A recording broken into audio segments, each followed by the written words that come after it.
పాత నిబంధన పొద్దున, సాయంత్రం కొత్త నిబంధన. కరెక్టే నిల్చున్నానా? ఓకేనా? ఎంతమంది ఆదికాండం చదివినరు? ఇంతకుముందు ఆదికాండం చదివిన వాళ్ళు చేయెత్తండి. చదవలే? ఫస్ట్దే కదా. నేను కూడా చిన్నగా ఉన్నప్పుడు ఏంటంటే బైబిల్ స్టార్ట్ చేయడము, ఆదికాండం వరకే చదవడం, మళ్ళీ అంతే. ఇంకా ఏదో మళ్ళీ బుక్లో తెరిచి ఏదో ఒకటి చదవడం, బంద్ చేయడం. అట్లా కొద్ది రోజులు అంటే భయం లేనప్పుడు చేస్తాం. తర్వాత దేవుడు మాట్లాడితే మళ్ళీ లైన్గా చదువుకుంటూ వస్తాం, కొంచెం తెలివి వస్తే. ఏదో మమ్మీ చదువుకోమన్నది కదా అని బైబిల్ తెరవాలి చేయాలి, కానీ మేము అట్లా చేయలేదులే. కానీ ఎంతమంది చదివినరు ఆదికాండం? Rise your hand. తొందర రైజ్ చేయాలి. దీనికి సిగ్గుపడాల్సిన అవసరం లేదు. గుడ్. ఓకే. ఈరోజు మీరెవరైనా తప్పిపోయి దొరికిన వాళ్ళని చూసిండ్రా? తప్పిపోయి దొరికిన వాళ్ళని మీ ఇంటి దగ్గర చూసిండ్రా? ఎవరైనా ఎత్తుకుపోయినరు వాళ్ళను, లేకపోతే దొరకకుండా వెళ్ళిపోయినరు, అట్లాంటి వాళ్ళని ఎవరైనా చూసిండ్రా? చూడలేదా? చెప్పండి, ఎవరన్నా ఒకరు చెప్పండి, ఎవరిని చూసిండ్రు? తప్పిపోయి దొరికినాక చూసినావా నువ్వు వాళ్ళ ఫీలింగ్స్ ఎట్లున్నాయో? దొరికినరా? అసలు తప్పిపోయినాక దొరికినరా? ఎవరైనా ఎత్తుకుపోయినాక దొరికినరా? ఏం చెప్పట్లే ఆన్సర్ నాకు.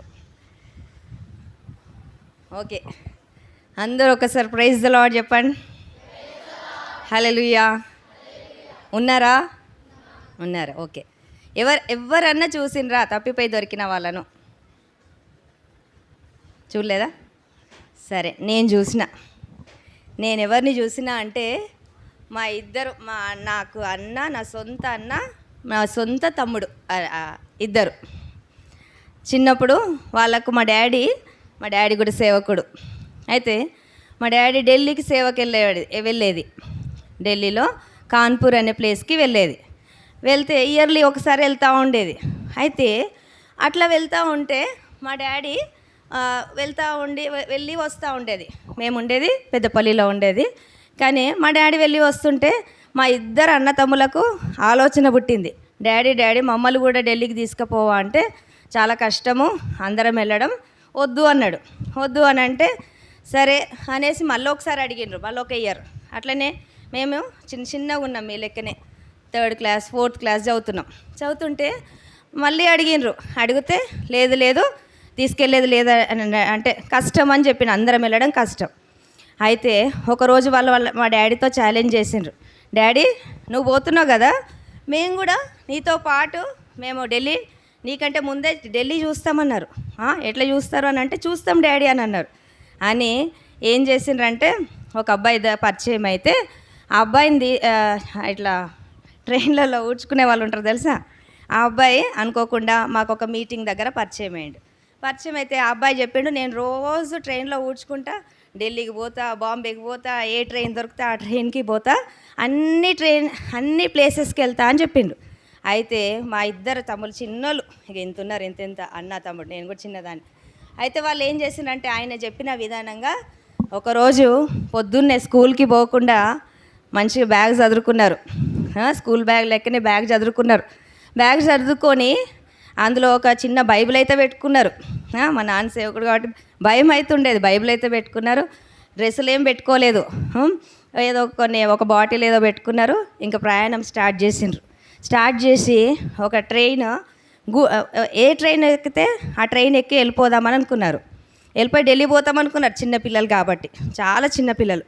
అయితే వచ్చిండ్రు, స్టేషన్కి వచ్చేసరికి ఏమైంది, ఒక గూడ్స్ ట్రైన్ ఉంది. ట్రైన్ రాగానే ఇంకెవ్వరు చూడకుండా టకటక ట్రైన్ ఎక్కేసిండ్రు. ఇంకా వాళ్ళు ఏమనుకుంటున్నారంటే మేము మంచిగా ఢిల్లీకి వెళ్ళిపోతాం, ఢిల్లీ రీచ్ అవుతాం, తాజ్మహల్ చూస్తాం, ఢిల్లీ అంతా తిరుగుతాం, వస్తాం అనుకుంటున్నారు. అంతే, చిన్నపిల్లలు కదా, ఏం ఆలోచన ఉంటుంది, ఏం లేదు. అయితే వాళ్ళు అట్లా అనుకొని వెళ్ళిపోయి మా డాడీకి అక్కడ ఊర్లో అందరికీ తెలిసిన వాళ్ళైతే డాడీని గుర్తుపట్టి, పిల్లల్ని కూడా గుర్తుపట్టి, స్టేషన్ మాస్టర్ కూడా మన క్రిస్టియన్ అంకులే, మాకు చుట్టాలు అవుతారు. ఆయన చూసి మా డాడీకి అప్పుడు ఫోన్లు లేవు. తొందరగా మా మమ్మీ దగ్గరికి పంపించిండ్రు అన్నట్టు, ఇట్లా మీ పిల్లలు ట్రైన్ ఎక్కి వెళ్ళిపోతున్నారు, తొందర రండి అనేసి అనగానే ఆ స్టేషన్ మాస్టరే మాకు తెలుసు కాబట్టి స్టేషన్ మాస్టరు నెక్స్ట్ స్టేషన్లో ట్రైన్ ఆపేసిండ్రు. ట్రైన్ ఆపేసి ఇంకా దించేసి ఇంటికి తీసుకొచ్చుకున్నాం. కానీ ఒక్కసారి కనుక ఆ రోజు వెళ్ళిపోతే ఇంకా మాకు దొరకపోదురు. మా అన్న ఉండపో, నాకు తమ్ముడు ఉండకపో.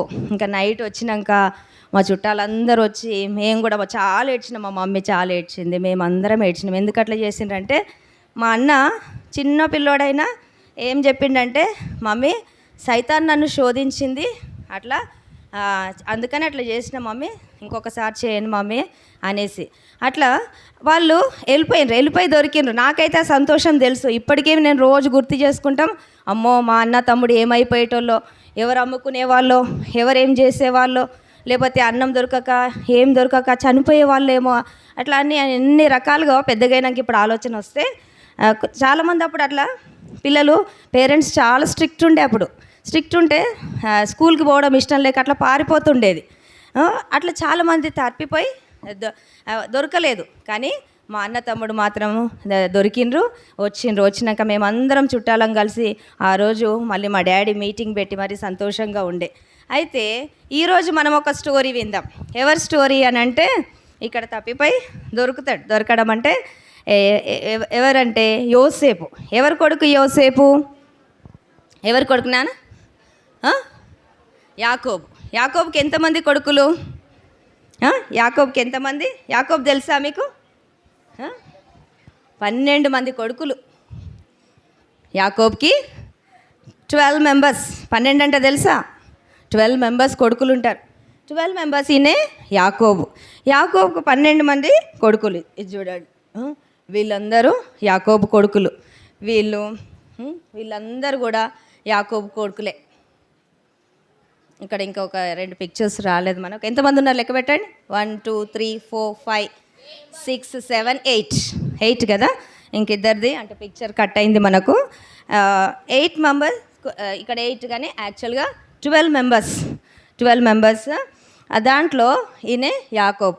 తర్వాత ఈయన పేరు ఏంటిదంటే, ఎవరు చెప్పండి ఇప్పుడు మన స్టోరీ?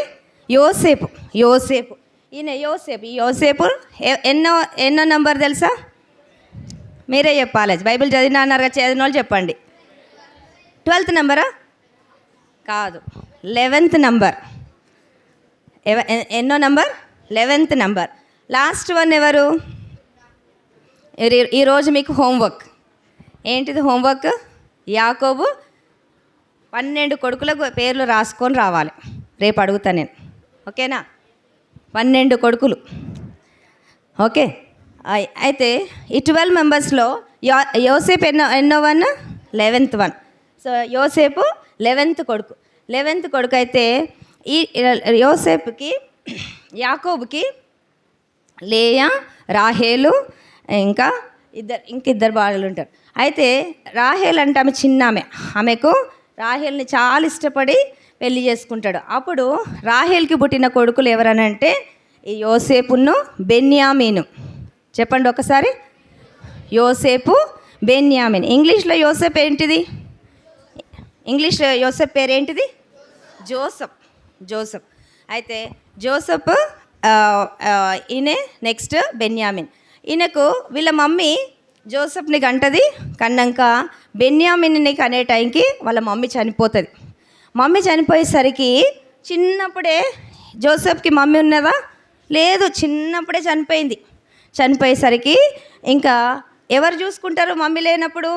డాడీ చూసుకుంటాడు కదా. ఈ డాడీకి జోసెఫ్ అంటే, బెన్యామిన్ అంటే చాలా ఇష్టం. ఎందుకంటే వాళ్ళ మమ్మీ లేదు, వీళ్ళు చిన్న పిల్లలు, వీళ్ళందరూ పెద్దోళ్ళు కదా, చాలా పెద్దోళ్ళు, వీళ్ళు చిన్నోళ్ళని జోసెఫ్ని చాలా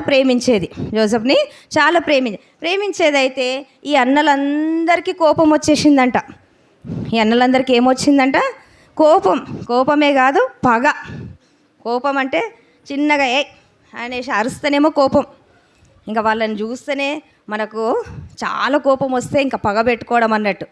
ఇంకా కోపం వస్తే ఇంకా అసూయ అయిపోతుంది. అసూయ అంటే ఇంకా వాళ్ళని అసలు మనం చూస్తేనే ఇష్టపడం. వాళ్ళని ఏమన్నా చేయాలన్నప్పుడు అసూయ లాంటిది వస్తుంది. లిజన్, అందరు ఇక్కడ వినాలి. See your boys, last boys. అయితే యోసేపు 11th వన్ కదా, ఆ 11th వన్కి ఈయన తండ్రి చాలా ఇష్టపడ్డాం. అది ఫస్ట్ ఎవరికంటే వీళ్ళందరికీ కోపం వచ్చేస్తుంది, ఫస్ట్ అట్లా అయిపోతుంది. తర్వాత ఆయన చిన్నోడని ఇంకొంచెం ఇష్టపడతా ఉంటాడు. తర్వాత ఆయన రాహుల్ కొడుకని ఇంకొంచెం ఇష్టపడుతుంటాడు. మూడో రీజన్ ఏంటిదంటే ఈయనకంట ఒకరోజు ఒక మంచి రంగురంగుల అంగి గుట్టిస్తాడంట, మంచి షర్ట్ కుట్టించిండంట. ఆ షర్ట్ ఎట్లాంటి షర్ట్ అంటే మంచి కలర్ఫుల్ షర్ట్ అంట. మనం కూడా పెళ్ళికి పోయేటప్పుడు మంచి కలర్ఫుల్ వేసుకుంటాం కదా, కలర్ మంచి మెరుపులు గ్రాండ్గా ఉండేటి వేసుకుంటాం. అట్లాంటిది ఒక మంచి కలర్ఫుల్ షర్ట్ అంట, కాస్ట్లీ షర్ట్ కుట్టించిండంట. వీళ్ళందరికి గుట్టించిండా? ఎవ్వరికి గుట్టించలే, ఈయనకొక్కడికి సపరేట్గా గుట్టించిండంట ఈ షర్ట్ని. ఈ షర్ట్ కుట్టించేసరికి అసలే చిన్నోడంటే అనే ఇష్టం, అప్పుడే కోపం వచ్చేసింది వాళ్ళకు. ఇంకోటి ఏంటంటే ఈయన చిన్నోడని ఇష్టపడుతుండని అది కోపం. ఇంకొక కోపం ఏంటంటే ఈయనకు షర్ట్ కుట్టించిండు. ఇంకొక కోపం ఏంటంటే వీళ్ళ అన్నలకు వీళ్ళన్నీ చెడ్డ పనులు చేస్తుంటారు, బ్యాడ్ థింగ్స్ చేస్తుంటారు, డాడీ మాట వినరు. వీళ్ళందరూ పెద్దగా అయిపోయినారు. అప్పుడు మన లెక్క స్కూల్కి వెళ్ళడం ఇవన్నీ లేవు. కొంచెం పెద్దగానే వీళ్ళంతా గొర్రెల కాపర్లు. వీళ్ళంతా ఎవరంటే ఈయన పేరేంటిదండి, ఇశ్రాయేలీలు, వాళ్ళంతా గొర్రెల కాపర్లు. వీళ్ళు పొద్దున్న లేవంగానే ఇంకా వేరే ఊరికి వెళ్ళి వాళ్ళ గొర్రెల్ని తీసుకొని వెళ్ళి గొర్రెలు మేపుతూ ఉంటారు. అయితే వీళ్ళేమో ఇక్కడ చూడాలి, వినాలి, మాట్లాడొద్దు, ఎవ్వరు కూడా మాట్లాడొద్దు. అయితే వీళ్ళంతా కొంచెం పెద్దగానే వీళ్ళంతా గొర్రెలు మేస్తూ ఉంటారు, గొర్రెలు కాయడానికి వెళ్తుంటారు, వాళ్ళ పనే అది. కానీ యోసేపును బెంజమిన్ మాత్రం చిన్నోళ్ళని ఇంటి దగ్గరే ఉంటారు. అయితే వీళ్ళందరికీ గుట్టియకుండా ఏం చేసిండంటే యాకోబు ఈయన కోసం అని, మనకు చాలా ప్రేమ ఉన్నప్పుడు మా డాడీ కూడా ఏం చేసేదంటే, మేమందరం నలుగురం ఉన్నా కూడా రోజు సాయంత్రం వచ్చేటప్పుడు మా తమ్ముడికి ఒక్కడికే బిస్కెట్ ప్యాకెట్ కొనుక్కొచ్చేది. అంటే అప్పుడు కష్టం ఉండేది. అయితే మేమందరం అనుకున్న డాడీకి మా తమ్ముడు అంటేనే ఎక్కువ ఇష్టం. ఇప్పుడైనా కూడా చిన్నపిల్లలకి ఎక్కువ, ఎందుకంటే మేము పెద్దగా అయిపోయినాం, కొంచెం చిన్నోళ్ళకే ఇష్టం కదా. ఈయనకు కూడా వీళ్ళందరూ పెద్దగా అయిపోయినరు, ఈయన చిన్నోడని ఒక షర్ట్ కుట్టించిండ్రు. ఇంకా కోపం వచ్చేసింది. ఇంకేం చేస్తున్నట్ట వీళ్ళు ఈ బయటికి వెళ్ళి ఉన్నప్పుడు డాడీకి తెలియకుండా చాలా పాపం చేస్తూ ఉన్నారట, తప్పు పనులు చేస్తున్నారట. ఈ మెసేజ్ అంతా ఎవరు తీసుకొస్తున్నారు? యోసేపు తీసుకొచ్చి వాళ్ళ డాడీకి చెప్తున్నాడు. చెప్తారా లేదా? మీరు మీ అక్క ఏమన్నా చేస్తేనైతే చెల్లెలు రెడీగా ఉంటారు, లేకపోతే అన్న ఏమన్నా చేసిండంటే తమ్ముడు రెడీగా ఉంటాడు. మమ్మీ అన్నిట్లా చేసిండు, మమ్మీ ఫోన్ చేస్తున్నాడు, మమ్మీ అన్న వాళ్ళని కొట్టిండు మమ్మీ, లేకపోతే మమ్మీ ఇది దొంగతనం చేసుకొచ్చిండు మమ్మీ. వేరే వాళ్ళు చేస్తే మనకు చాలా సంతోషం చెప్పడానికి. పాపం యోసేపు కూడా చిన్నోడు కదా, చిన్నోడు ఒకటును యోసేపు భక్తిగా పెరిగిండు. వాళ్ళ నాన్న ఎట్లా చెప్పిండో అట్లా పెరుగుతూ ఉన్నాడు. వాళ్ళ నాన్న దగ్గరే ఉన్నాడు కాబట్టి యాకోబు అన్నీ చెప్తా ఉన్నాడు, నువ్వు మంచిగా ఉండాలి, మంచి పనులు చేయాలని. అంటే అదే ప్రకారంగా ఉంటాడు. వీళ్ళు మాత్రం ఈయన మాట వినట్లేదు, బయటికి వెళ్ళి వాళ్ళ ఇష్టం ఉన్నట్టుగా బ్రతుకుతూ ఉన్నారు. ఎవరు వినట్లేదో వాళ్ళ క్వశ్చన్ అడుగుతాం. బాయ్స్ కిందికి తలలేసిండ్రు, కిందికి తల వేయొద్దు, పిక్చర్స్ కూడా ఉన్నాయి కదా, చూసుకుంటూ వినండి. అయితే ఈ షర్ట్ కుట్టించగానే ఇంకా కోపం వచ్చేసి ఎట్లన్నా చేసి ఈయననేమన్నా చేయాలన్న ఒక ఆలోచన వచ్చింది. ఒకరోజు ఏమవుతుంది, వీళ్ళ డాడీ మీరు తొందరగా వీళ్ళు షెకెమ్ అనే ప్లేస్లో వెళ్ళి గొర్రెలను కాస్తూ ఉంటారు. వాళ్ళ డాడీ ఏమంటాడంటే వీళ్ళందరూ వెళ్ళి గొర్రెలు కాస్తూ ఉంటారు. యోసేపుని పిలుస్తాడు. యోసేపుని పిలిచి యోసేపు నువ్వు వెళ్ళి మీ అన్నలకు టిఫిన్ పట్టుకొని వెళ్ళు, అట్లనే ఒకసారి వెళ్ళి చూసి రాపో, వాళ్ళు ఎట్లున్నారో మంచిగా ఉన్నారో లేదో చూసి రాపో అని. ఎవరు చెప్తున్నారు? ఇక్కడ ఉన్నారు ఎవరు? అందరు చూడాలి. ఇక్కడ ఉన్నది ఎవరు? యాకోబు. ఎవరికి చెప్తున్నాడు? సరే, ఇప్పుడు ఈ యోసేపు బయలుదేరి వచ్చి ఎక్కడికి వస్తాడంటే ఈ అన్నల దగ్గరకు వస్తాడు. ఈ అన్నలందరూ ఏం చేస్తూ ఉంటారంటే దూరం నుంచి ఈయనను చూస్తూ ఉంటే ఈయన వెతుక్కుంటూ వస్తుంటాడు. కనబడరు అన్నలు, ఎక్కడ కూడా కనబడరు.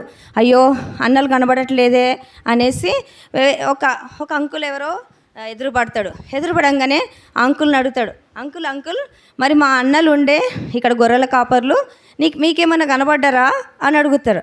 అడగంగానే అంకుల్ అంటాడు కదా, ఇప్పుడే అటు సైడ్ దోతాను అనే ప్రాంతంలో ఉన్నారు, వెళ్ళి చూడు అంటాడు. చూడంగానే వీళ్ళందరూ ఈ అన్నలందరూ ఇక్కడ ఉంటారు, ఈ అన్నలందరూ ఉంటారు. ఈ యోసేపు వచ్చి చూస్తాడు. వీళ్ళు ఇంత దూరంలో ఉన్నప్పుడే ఈయన ఇంత దూరంలో ఉన్నప్పుడే వీళ్ళందరూ ఆలోచన చేస్తూ ఉంటారు, అమ్మ వస్తుండ్రా, ఎవరు వస్తున్నారు, యోసేపు గాడు వస్తున్నాడు, అంతే కదా, తమ్ముళ్ళని అట్లనే అంటాం కదా మనం, అమ్మ యోసేపు గాడు వస్తున్నాడు, ఇక దొరికిండు, అక్కడైతే డాడీ ఉంటాడు, ఏమన్నా చేయడానికి కష్టము, ఈరోజు మనం ఏమన్నా చేసేసేయాలి, యోసేపుని చంపేద్దాం. ఇంకెంత కోపం వచ్చిందంటే ఫస్ట్ ఏమొస్తుంది మనకు కోపం, తర్వాత ఏమొస్తుంది పగ, తర్వాత ఏమొస్తుందంట అసూయ అంటే ఇక దొరకబడితే ఇట్లా పట్టి చంపేస్తా అంటాం కదా, ఇట్లా పళ్ళు కొరికేస్తాం కదా, అంత కోపం వచ్చేస్తుంది వాళ్ళకు. అమ్మ దొరికిపోయిండ్రా బాబు, వాడు వస్తున్నాడు, దూరం నుంచి చూసిండ్రు, వాడు వచ్చేస్తున్నాడు, ఇంక ఇప్పుడు దొరకబెట్టాలని. ఎవరు అంటారంటే ఈయనకు వేరే వాళ్ళు ఉంటారు, ఈ రూబేను, వీళ్ళు ఇద్దరు మంచోళ్ళు, ఈ రూబేను యూదా అనే వాళ్ళు కొంచెం మంచోళ్ళు. వీళ్ళందరూ ఇంకా చాలా చెడ్డ పనులు చేస్తూ ఉంటారు, వీళ్ళందరూ పాపం చేస్తూ ఉంటారు, దేవుని మాట వినని వాళ్ళు. వీళ్ళందరేమో చంపేయాలంటుంటారు. వీళ్ళేమో రూబేను వాళ్ళ పెద్దన్న, ఇంటికి పెద్దన్న పేరేంటిదంటే రూబేన్, ఇంటికి పెద్దన్న పేరేంటి రూబేన్, ఇంకొక ఆయన యూదా కూడా ఉన్నాడు. వాళ్ళిద్దరేమో కొంచెం మంచోళ్ళు, వీళ్ళందరేమో చాలా కోపం అని చంపేద్దాం అనేసరికి సరే చంపేద్దాం అనేసరికి రూబేన్కి బాధ అయిపోతుంది. అన్నను మరే మన తమ్ముడిని చంపితే ఎట్లా, మన నాన్న మనల్ని ఇంటికి పోయినాక అడుగుతాడు కదా మరి అనేసి వద్దు చంపొద్దు, మనము ఏం చేద్దామన్నాడు. రూబేన్ ఏమంటాడంటే మనము ఈ గోతిలో పడేసేద్దామంటాడు, ఒక చిన్న గుంతలో పడేద్దామని అంటాడు. అని అంటే సరే ఇంకా గుంతలో పడేద్దాం, అట్లా మనం చంపి రక్తం చింతించొద్దు, అట్లాంటి పాపం మనం చేయొద్దు అని పెద్ద అయిన రూబేన్ చెప్తాడు. చెప్పంగానే ఇంకా సరే అనేసి ఒక బావిలోకి తీసుకుపోయి పడేస్తారు. ఆ బావి ఎక్కడున్నది తెలుసా మీకు, చదివినరా బైబిల్లో? ఎక్కడుంది తెలుసా? దోతాన్ అనే ప్రాంతంలో అడవి అంట. అడవికి వెళ్ళినరా మీరు ఎప్పుడన్నా? ఫారెస్ట్ నేను వెళ్ళినా, ఉట్టిగా వెళ్ళిన ఏంటి కారులోనో బస్సులోనో వెళ్తుంటేనే భయం. ఏమేమి వస్తాయి చెప్పండి? చూసిన ఉట్టిగా వీడియోస్ చూసిన పెద్ద లయన్స్ ఉంటాయి, టైగర్స్ ఉంటాయి, పెద్ద స్నేక్స్ ఉంటాయి, ఇంకా ఎలిఫెంట్స్ ఉంటాయి, అన్నీ మళ్ళీ చంపుక తినే ఎలుగుబంట్లు, బీర్స్ ఉంటాయి, అన్నీ ఉంటాయి. అటువంటి అడవిలో వీళ్ళు ఉన్నారు. అటువంటి అడవిలో ఒక బావిలో పడేసిండ్రు వీళ్ళు. ఎక్కడ పడేసిండ్రు? బావి. ఆ బావిలో ఏమున్నాయంట? వాటర్ ఉన్నాయా? లేవు. ఆ బావిలో వాటర్ లేవు, ఏమీ లేవు, ఓన్లీ ఖాళీ బావి. ఎందుకంట్లో పడేసిండ్రంట? అందులో పడేస్తే వాటర్ లేక, అన్నం లేక ఆ అబ్బాయి చనిపోతాడనేసి. మరి అడవి ఎవరన్నా అటు నుంచి వెళ్ళిపోతారా? ఎవ్వరు వెళ్ళరు. అడవిలోకి మనం ఎవరన్నా వెళ్తామా? వెళ్ళాం. భయానికి ఆయన చనిపోతాడు అనేసి ఒక ప్లాన్ ఇచ్చిండు రూబేన్. అట్లా చెప్పి గుంతలో పడేద్దాం, కొంతసేపు అయినాక వాళ్ళు పోగానే ఆయన ఎట్లన్నా కాపాడదాం అనుకున్నాడు. అనేసరికి ఇంకా చెప్పి రూబేన్ ఏదో పని మీద అటు వెళ్ళిపోగానే వీళ్ళందరూ ఏం చేసిందంటే కూర్చొని అన్నం తింటూ ఉన్నారు. ఆయన టిఫిన్ తీసుకొచ్చిండు కదా జోసెఫ్. ఏం తీసుకొని వచ్చిండు? టిఫిన్ తీసుకొని వస్తే ఆ టిఫిన్లోకి వెళ్ళి ఇంకా ఇది వాళ్ళు కూర్చొని తింటూ ఉంటే ఏమైందంటే అటు నుంచి వెళ్ళి చాలామంది మర్చెంట్స్ అంటే తెలుసా? ఇంగ్లీష్లో ఉంటుంది మీకు. మర్చెంట్స్ అని అంటే వర్తకులు, లేదంటే ఇటు ఈ కంట్రీ నుంచి వెళ్ళి ఆ కంట్రీకి, ఈ ప్లేస్ నుంచి వెళ్ళి ఆ ప్లేస్కి. మీరు ఎప్పుడన్నా గమనించిండ్రా? హైదరాబాద్ పల్లెటూరులో నుంచి వెళ్ళి అన్ని కూరగాయలు ఎటుపోతుంటాయి? హైదరాబాద్కి వస్తాయి. కూరగాయలు హైదరాబాద్లో వండాయి ఉంటుందా? ప్లేస్ ఉండదు. అవన్నీ కూడా పండేటివన్నీ కూడా ఎక్కడ వండుతాయి అని అంటే మనకు ఊర్లలో పండుతాయి. లేదంటే మనకు దుబాయ్ నుంచి వెళ్ళి ఏమొస్తుంది చెప్పండి? ఏమొస్తుంది? పెట్రోల్ వస్తుంది. దుబాయ్ నుంచి వెళ్ళి పెట్రోల్ వస్తుంది. ఇది కూడా దుబాయ్కి దగ్గర ప్లేస్ ఈజిప్ట్ ఐగుప్తు దగ్గరికి. వీళ్ళందరూ ఇట్లా బోలము ఇటువంటి అన్నీ గుగ్గిలము అటువంటి అన్నీ తీసుకొని వెళ్తూ ఉన్నారంట. వీళ్ళందరూ వెళ్తూ ఉంటే వీళ్ళు తినుకుంటా కూర్చొని చూస్తూ ఉంటే అరే అటు నుంచి ఎవరో వెళ్తున్నారని ఈ అన్నదమ్ములలో ఒకరు అన్నారు. అనేసి చూడండి ఒక్కసారి వీళ్ళందరూ వెళ్తున్నారు, ఎవరో వాళ్ళు వెళ్తున్నారు, వాళ్ళని చూద్దామనేసరికి వాళ్ళందరూ ఏదో వస్తువులు పట్టుకొని ఇటు ఈ కంట్రీలో పండినాయి అటు సైడ్ ఇస్తుంటారు, ఆ ఊర్లో పండినాయి ఇటు సైడ్. మీకు ఇంపోర్ట్ అండ్ ఎక్స్పోర్ట్ అని తెలుసా? మన ఇండియా నుంచి ఏం ఎక్స్పోర్ట్ అవుతుంది? పైసలా? ఇండియా నుంచి ఏం ఎక్స్పోర్ట్ అవుతుంది? First main thing food item.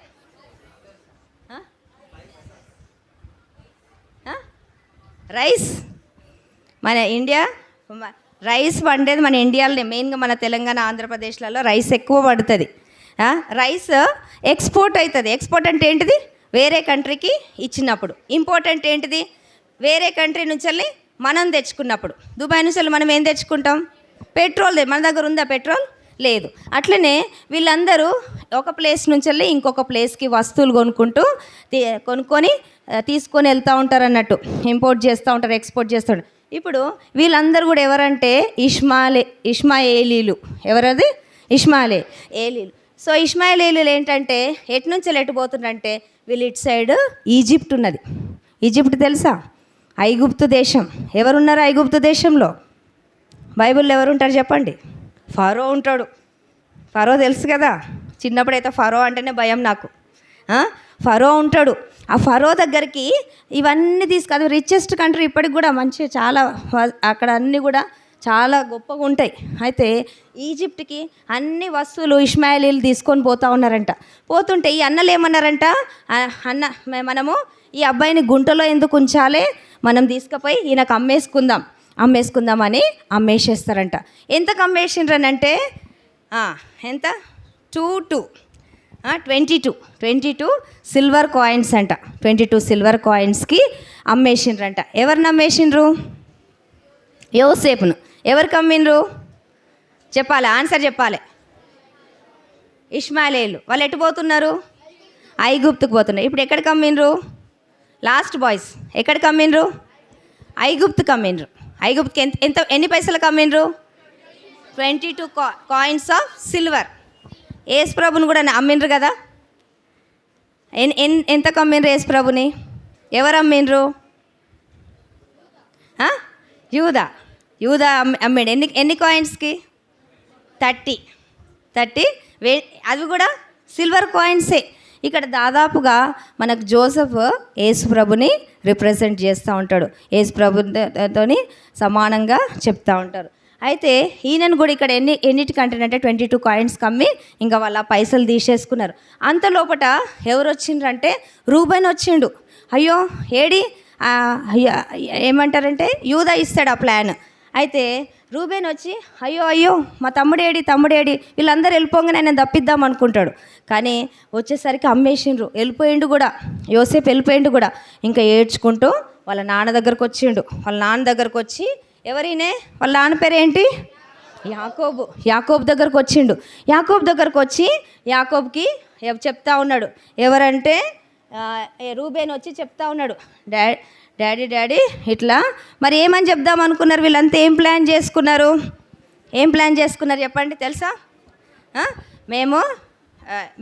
మీ తమ్ముడు వస్తుంటే ఏదో ఒక అడవి మృగం ఏమేమి ఉన్నాయి ఫారెస్ట్లో ఏమేమి ఉన్నాయి? లయన్ ఉన్నది, టైగర్ ఉన్నది, చీతా ఉన్నది, బీర్ ఉన్నది, ఎలుగుబంటి ఉన్నది, ఎన్ని హార్మ్ఫుల్ యానిమల్స్ ఉన్నాయి కదా, వైల్డ్ యానిమల్స్. ఏదో ఒక వైల్డ్ యానిమల్ చంపేసింది అని చెప్పేసి ఈయన ఈ డ్రెస్ వేసుకొని వస్తాడు. ఈ డ్రెస్ వేసుకొని వచ్చేసరికి ఇంకా కోపం వస్తుంది జోసెఫ్ది. ఆ డ్రెస్ తీసేసుకొని ఒక యానిమల్ని చంపేసి యానిమల్ రక్తంలో ముంచేసి ఆ రక్తంతో ఉన్న ఏమంటారు ఈ షర్ట్ని పట్టుకొని వాళ్ళ డాడీ దగ్గరకు వచ్చిండ్రు. వాళ్ళ డాడీ దగ్గరకు వచ్చి చెప్తా ఉన్నారు కదా, డాడీ ఏమైంది, ఈ తమ్ముడిని ఏదో క్రూర మృగము చంపేసింది. ఆ క్రూర మృగం ఏం చేసిందని అంటే చంపేసింది. తండ్రి లేడనగానే వాళ్ళ డాడీ ఇంకా కూర్చొని ఏడుస్తూ ఉంటాడంట. ఎందుకు ఏడుస్తున్నాడు? మన ఇంట్లో మన పిల్లలం కానీ ఎవరైనా చనిపోతే మనకి చాలా బాధ కదా మన మమ్మీ డాడీకి. మంచిగా అప్పుడు యోసేపుకి ఎన్ని సంవత్సరాలు అంటే 17 years. How many years? నేను లాస్ట్ క్వశ్చన్స్ అడుగుతా. సరేనా? మంచిగా ప్లెజర్లీగా కూర్చున్నారు. ఎన్ని ఇయర్స్ అంట? 17 years. 17 years ఎవరికన్నా ఉన్నాయా 17 years? లేరా? ఇప్పుడు వస్తారు కదా, ఇప్పుడు 16 కదా, మీకు 16 వరకు ఉన్నారు కదా, 15 వరకు ఉన్నారా? 9th 10th వరకు ఉన్నారు కదా? ఇంటర్మీడియట్ వాళ్ళు ఉన్నారా? లేరు కదా. 9th 10th వరకు ఉన్నారు. ఓకే, 15 ఇయర్స్ అంటే 17 ఇయర్స్ అబ్బాయి. 17 ఇయర్స్ అబ్బాయి చనిపోయిందంటే, ఇప్పుడు మీ అంత బాబు చనిపోయిందంటే మమ్మీ డాడీకి ఎంత బాధ ఉంటుంది? చాలా బాధ ఉంటుంది. సో ఆ బాధతోని వాళ్ళ డాడీ ఇంకా అన్నం తినలేదంటే వాళ్ళ కొడుకులు కుమారులు ఎంతమంది అడిగినా కూడా చాలా బాధగా దుఃఖంతో ఉంటాడు. ఇంకా ఈ స్టోరీ ఇక్కడికి అయిపోతే ఎవరు ఇంకా వీళ్ళందరూ అయిపోయినరు. నెక్స్ట్ యాకోబుని తీసుకుపోయి ఎవరు కమ్మిండ్రనంట, ఈ ఇష్మాయేలీలు తీసుకెళ్ళి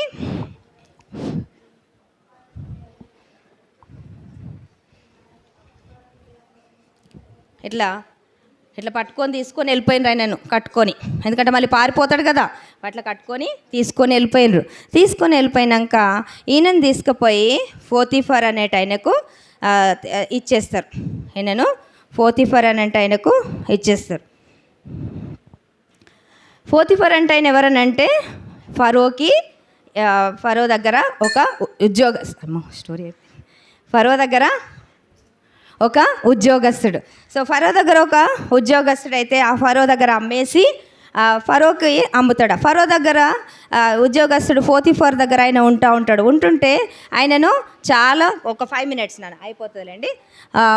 ఫరో దగ్గర ఉంటుంటే, ఆ ఉద్యోగస్తుడి దగ్గర ఉంటుంటే ఆయన చూసి, ఇక్కడ బైబిల్లో కనుక మనం చూస్తే ఆదికాండం 37వ అధ్యాయం, 39వ అధ్యాయం, 40వ అధ్యాయం 4 అధ్యాయాలలో ఉంటుంది. 4 అధ్యాయాలలో ఈ యోసేపు అక్కడ వండుకుంటుంటే దేవుడు మరి ఈయన బయటికి వెళ్ళిపోయిండు. బయటికి ఉండి ఒక్కడే, ఇంకా తండ్రి లేడు, తల్లి లేదు, ఎవ్వరు లేరు. ఎంత బాధ అంటే అంత బాధ, చాలా కష్టం, దుఃఖం. చెప్పుకోవడానికి తండ్రి లేదు, తల్లి లేడు, ఇంకేంటి బానిసగా వెళ్ళిపోయిండు. ఆ బానిస జీవితంలో ఉంటుంటే ఆయన నమ్మకత్వం చూసి పోతీఫర్ ఏం చేస్తాడంటే ఆ ఇంటికి యజమానుడు చేస్తాడు. యజమానుడు చేసినాక ఒకరోజు ఏమవుతుందంటే వాళ్ళ భార్య ఆయన మీద కన్నేసి వాళ్ళ భార్య ఆయన మీద కన్నేసి ఆయనతోని చేయరాని పని చేయమనంటే ఆయనే ఆ పాపం చేయనంటాడు. ఏమని చేస్తాడంటే, ఒక్కసారి బైబిల్ తీయండి అందరూ, ఒక్కసారి బైబిల్ తీయండి. ఆదికాండం అయిపోయింది, ఒక 5 minutesలో కంప్లీట్ చేద్దాం.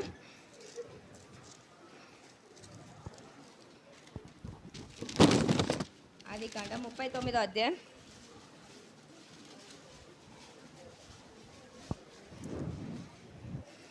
ఆదికాండం 39వ అధ్యాయం 39 9th verse. ఆయన చేయమంటే ఆయన చేయకుండా, పాపం చేయకుండా తప్పించుకొని వెళ్ళిపోయినప్పుడు, కాబట్టి నేను ఎట్లు ఇంత ఘోరమైన దుష్కార్యం చేసి దేవునికి విరోధంగా పాపం కట్టుకుందునని తన యజమానుని భార్యతో అనెను. అయితే అట్లా ఆయన ఏమంటున్నాడు, పాపం చేయొచ్చు, అక్కడ ఎవ్వరు లేరు, పాపం చేయడానికి ఆయన ఉన్నాడు, వాళ్ళ భార్య ఉన్నది, అంతే. పాపం చేయొచ్చు కానీ చేయట్లే. ఎందుకు చేయట్లే చెప్పండి?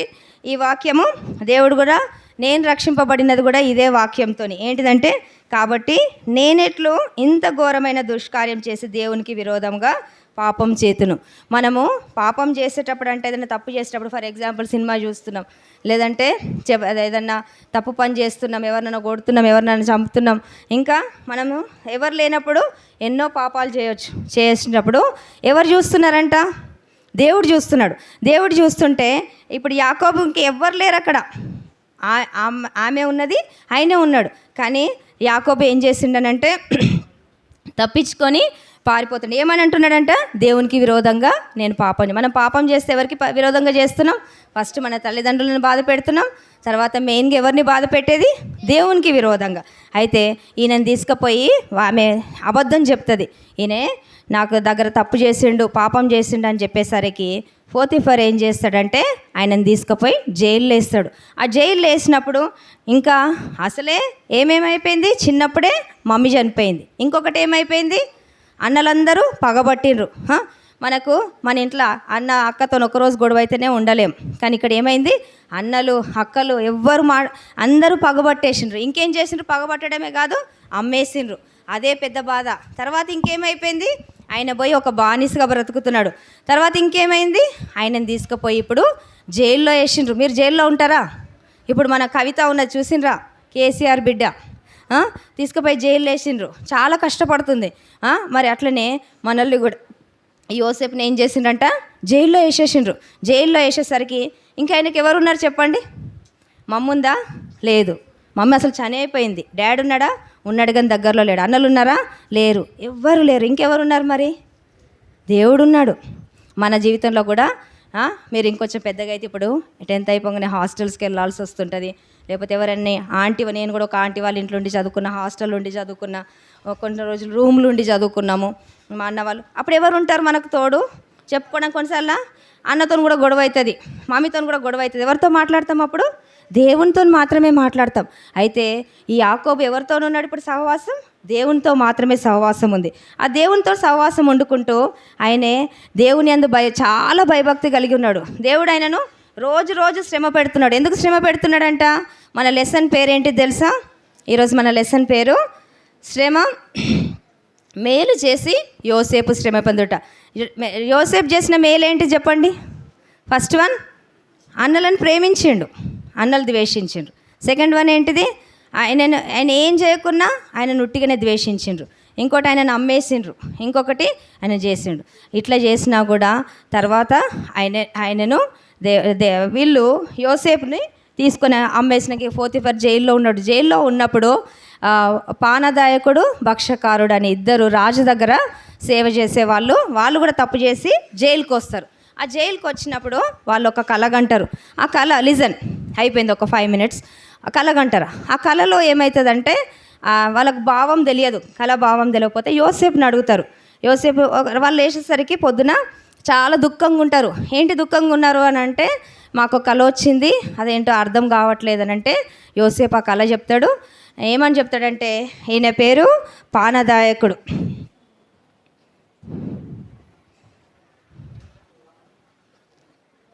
ఈయననేమో అంటే రాజుకి రోజు వైన్, ద్రాక్ష రసం ఇచ్చే అతను. ఈయననేమో రాజుకి బల్ల దగ్గర భోజనం వడ్డించేవాడు. పానదాయుడు, భక్షకాడు. వీళ్ళిద్దరూ తప్పు చేసి జైల్లోకి వస్తారు. వీళ్ళు కలగానే ఆ అర్థం తెలియకపోతే వీళ్ళిద్దరికి చెప్తాడు. ఈయనకేమని చెప్తాడంటే, నీ కళలో ఇప్పుడు కళ అంతా చెప్పట్లేదని టైం అయిపోయింది. నీ కళలో ఏంటంటే, నువ్వు ఇంకా 3 daysలో నీవు రాజు దగ్గరికి మళ్ళీ వెళ్ళిపోతావు, మళ్ళీ రాజు దగ్గర నీకు ఉద్యోగం దొరుకుతుందని చెప్తాడు. ఈయనకేం చెప్తాడంటే, ఇంకా 3 daysలో నువ్వు చనిపోబోతున్నావని ఉరిశిక్ష చేస్తారు నీకని చెప్తాడు. చెప్తే ఈయన చనిపోతాడు, అయిపోతుంది. తర్వాత ఈయన పోయి రాజు దగ్గర ఉంటాడు. ఆ రోజు రాజు బర్త్డే అయితే రాజు వాళ్ళని ఏం చేస్తాడంటే, ఎవరినొకరిని రిలీజ్ చేస్తారు. రిలీజ్ చేసినప్పుడు ఈయనని రిలీజ్ చేస్తాడు. ఈయన వెళ్ళి మళ్ళీ రాజు దగ్గర ఉంటాడు. ఈ రాజు, ఈయనెవరు? ఈ రాజు పేరు ఏంటిది?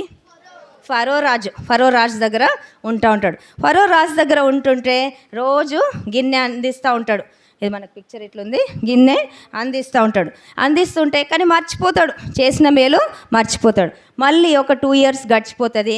ఒక రోజు ఏమవుతుందంటే, రాజుకి ఒక కళ వస్తుంది. ఆ కళలో ఆయనకు 7 ఆవులు కనబడుతుంటాయి.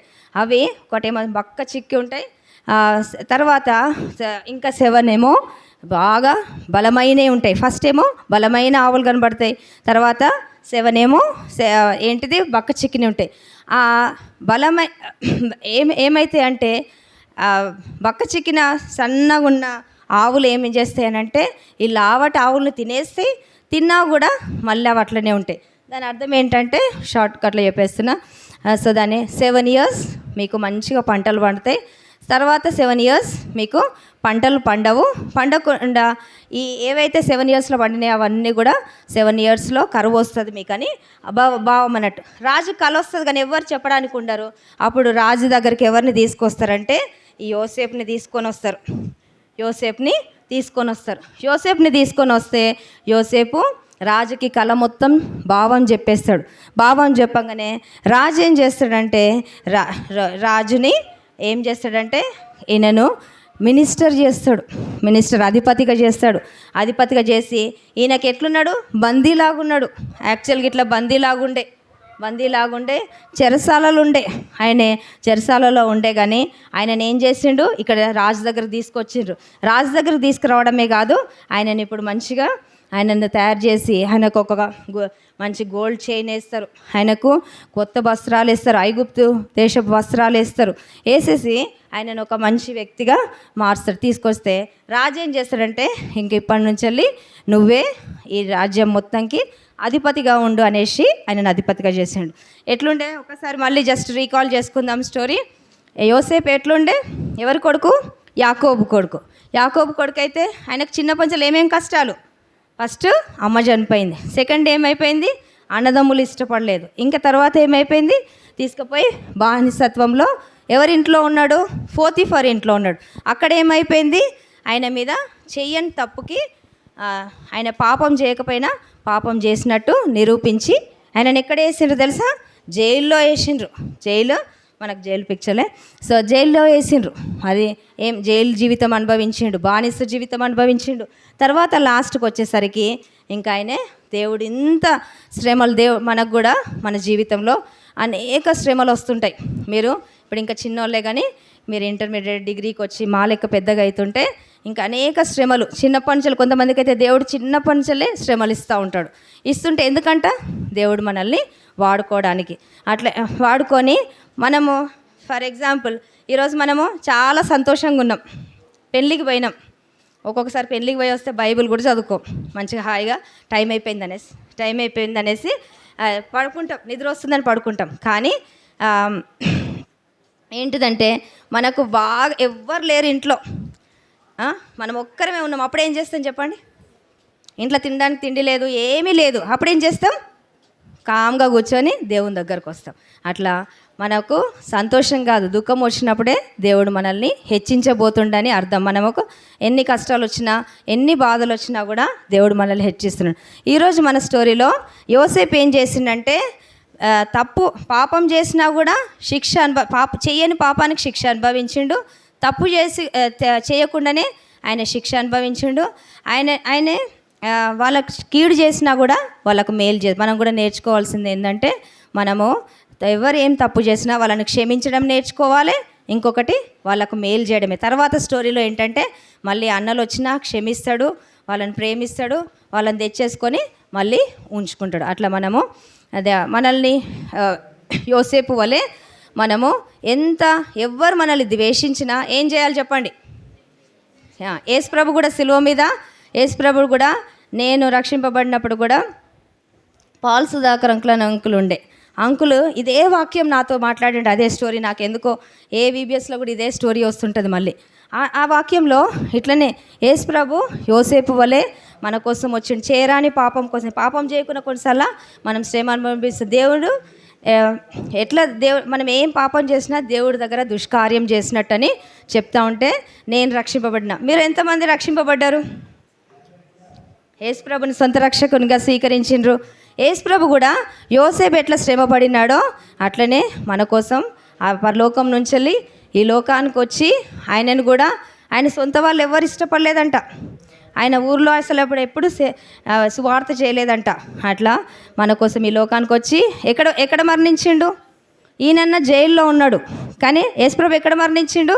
సిలువ పైన. ఎందుకు మరణించిండు యేసుప్రభు? మన పాపం కోసం, నువ్వు చేసిన పాపం కోసం, నేను చేసిన పాపం కోసము యేసుప్రభు యోసేపు అప్పుడు వాళ్ళ కుటుంబాన్ని అంతా పోషించగలిగిండు. ఇప్పుడు యేసుప్రభు మన కోసం వచ్చి మన కోసం తన రక్తం కార్చిండు, సిలువలో మరణించిండు. అట్లనే ఈరోజు మనం ఫస్ట్ స్టోరీ ద్వారా నేర్చుకోవాల్సింది ఏంటంటే, మనల్ని ఎంత కష్టపడినా వాళ్ళని మనం ప్రేమించాలి, వాళ్ళని మనం క్షమించాలి. వాళ్ళు మనకి ఎంత కీడు చేసినా మనం వాళ్ళకు మేలే చేయాలి. ఇంకొకటి, ఈరోజు మీరు కూడా యోసేపు వలె జీవిస్తానని ఒక తీర్మానంలోకి రండి. యోసేపు వలె నేనైతే ఆ రోజు లెసన్ చెప్పంగానే నేను తీర్మానం చేసుకున్నా, దేవా నేను కూడా యోసేపు వలె పాపం నా దగ్గరకు వచ్చినా కూడా నేనైతే పాపం దగ్గరికి ఒప్పుకోను. ఎట్లాంటి పాపం, ఎంత ఫ్రెండ్స్ ఏం చెప్పినా కూడా నేను వినను దేవా అనేసి నేను ఆ రోజు తీర్మానం చేసుకున్నా. మీరు చేసుకుంటారా ఈరోజు తీర్మానం? మనకు చాలా టెంప్టేషన్స్. పోదామంటే సినిమాకి పోదామంటారు, టీవీలో అవి చూద్దామంటారు, ఈ పని చేసి బాయ్స్కి అయితే అన్ని రకాల శోధనలు. అవన్నీ మానేసుకుందామా ఈరోజు? యోసేపు వలె పాపం చేయకుండా దూరంగా పారిపోదాం. ఈరోజు ప్రార్థన చేసుకోండి, అందరు మోకరించండి. ఒకసారి మోకరించి దేవా, యోసేపుకు నువ్వు సాయం చేసినావు దేవా, నాకు కూడా నా యవ్వన జీవితంలో సాయం చేసి పాపం నుంచి నేను పారిపోయేటట్టు నాకు సాయం చేయండి జీసస్ అని ప్రేయర్ చేసుకోండి. దేవుడే మీకు సాయం చేస్తాడు. చేసుకోండి. ఒక నిమిషం కళ్ళు మూసుకోండి.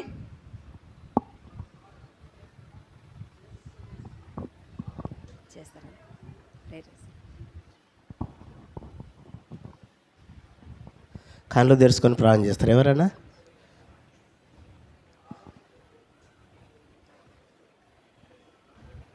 ముసలిళ్ళకి మోకరించారు. వీళ్ళు ఎందుకు బాయ్స్ చక్కగా వెళ్ళి స్ట్రీట్ నిటారుగా మోకరించాలా. కళ్ళు మూసుకోండి.